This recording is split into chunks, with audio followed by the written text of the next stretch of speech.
খুলনা বিভাগে বাড়ছে এইচআইভি আক্রান্ত রোগীর সংখ্যা। যেখানে 2023 সালে নতুন করে শনাক্ত হয়েছিল 71 জন, সেখানে 2024 সালে এই বিভাগের নতুন রোগী 83 জন। কিন্তু রোগীদের সেবাদানের জন্য এআরটি সেন্টার রয়েছে মাত্র 2টি। এসএম মিলনের ক্যামেরায় মোস্তফা জামালের রিপোর্ট।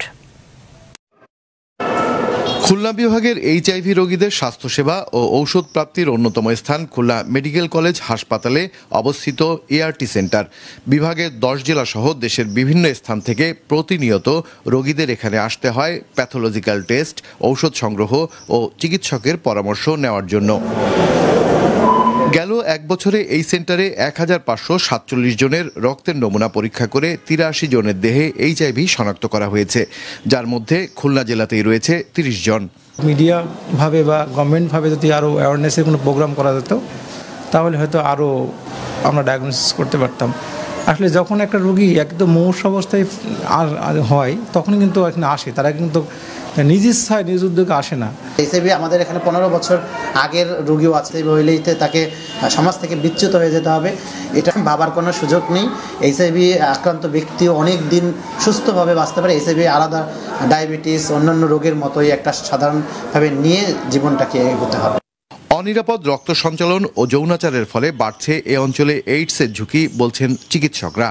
এইচআইভি টেস্ট ফ্রি, সরকারের এইচআইভি প্রত্যেকটা ওষুধ ফ্রি, এইচআইভি হওয়ার পরে যে রুটিন টেস্টগুলো এক্স রে, যক্ষা পরীক্ষা, CBC, RBS, creatine, SGPT, hepatitis B, hepatitis C সব ফ্রি। সো তাদের শুধু সচেতনতা ডেভেলপ করলে হবে, কারণ বাংলাদেশ সরকার এসডিজি গোলের জন্য এটা অঙ্গীকারবদ্ধ। বর্তমানে খুলনা এআরটি সেন্টারে তালিকাভুক্ত রোগী রয়েছে 771 জন, যার মধ্যে 432 জন নিয়মিত ঔষধ গ্রহণ করছেন। তাই বিভাগের সকল জেলায় এআরটি সেন্টার স্থাপনের দাবি রোগীদের। হয়তো ডাক্তারকে সব কিছুই সত্য বলতে হয়, তো আমরা এই সত্যটা যখনই বলতে যাই তখন আমরা তো ট্রিটমেন্টটা সেভাবে পাই না। তারপরে চাকরি বাকরি কাজের ক্ষেত্রেও আমাদের অনেক প্রবলেম হয়। এটা বললে অনেক জায়গায় আমাদের হয়তো দেখা গেল আমাদের যোগ্যতা আছে কিন্তু আমরা সেই চাকরিটা পাচ্ছি না, সেক্ষেত্রে তো ফ্যামিলিগত প্রবলেম চলে আসে, একটার সাথে রিলেটেড। গেল এক বছরে খুলনা বিভাগে 22 জন এইচআইভি আক্রান্ত রোগীর মৃত্যু হয়েছে। মোস্তফা জামাল, মাছরাঙা সংবাদ, খুলনা। ত্রাস তালিকাভুক্ত সন্ত্রাসী নূর আজিম ও তার সহযোগী রিয়াজুল ইসলাম দাদা মিয়াকে গ্রেফতার করেছে খুলনা মেট্রোপলিটন পুলিশের গোয়েন্দা শাখা। গতকাল রাজধানী ঢাকা থেকে তাদের গ্রেফতার করা হয়। দুপুরে কেএমপি সদর দপ্তরের প্রেস ব্রিফিংয়ে অতিরিক্ত কমিশনার আবু রায়হান মোহাম্মদ সালেহ জানান, গ্রেফতার করার পর খুলনা নেওয়া হলে তাদের দেয়া তথ্যে টুচপাড়া ও বানিয়াখামার এলাকায় অভিযান চালিয়ে একটি কাটা বন্দুক, একটি পিস্তল ও কয়েক রাউন্ড গুলি উদ্ধার করা হয়।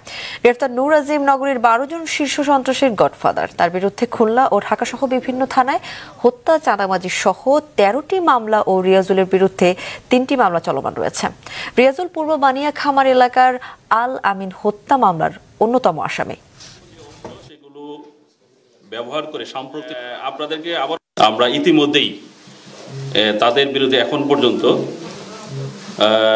নূর আজিমের বিরুদ্ধে 13টি মামলার চাঁদাবাজি, হত্যা, মাদক সহ 13টি মামলার সম্পৃক্ত থাকার তথ্য পেয়েছি এবং অপর শিশু সন্ত্রাসী রিয়াজুলের বিরুদ্ধে 3টি মামলার তথ্য আমরা পেয়েছি।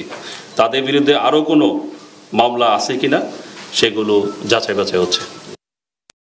বিরতি ফিরে এসে অন্যান্য খবরের সাথে আরও থাকছে। তীব্র যানজটে নাকাল নারায়ণগঞ্জবাসী। অতিরিক্ত অটোরিকশা, ইজি বাইক ও ফুটপাত দখলে বাড়ছে দুর্ভোগ, প্রতিকার দাবি।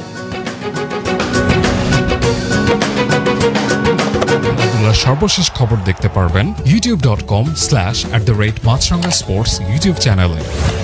এছাড়া ফেসবুকে সব খেলার সব আপডেট তথ্য ও ভিডিও দেখতে পারবেন facebook.com/matzranga।